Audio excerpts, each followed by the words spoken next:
Praise the lord. ఈరోజు ఓ వాక్య భాగాన్ని చదువుకుందాం. మత్తయి సువార్తమానము 15వ అధ్యాయము 28వ వచనం. అందుకు యేసు, అమ్మా, నీ విశ్వాసము గొప్పది, నీవు కోరినట్టే నీకు అవ్వునుగాక. ఆమేన్.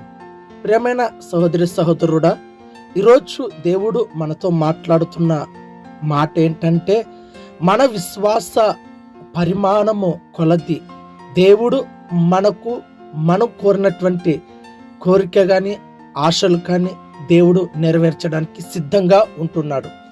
అయితే నువ్వు కోరుకున్న కోరిక కంటే విశ్వాసం గొప్పదిగా ఉండాలి, ఓర్పు సహనం గొప్పదిగా ఉండాలి.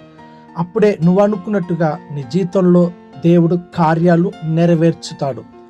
దేవుడు నీ విషయంలో నీవు కోరినట్టుగానే దేవుడు నీకు సహాయము చెయ్యునుగాక.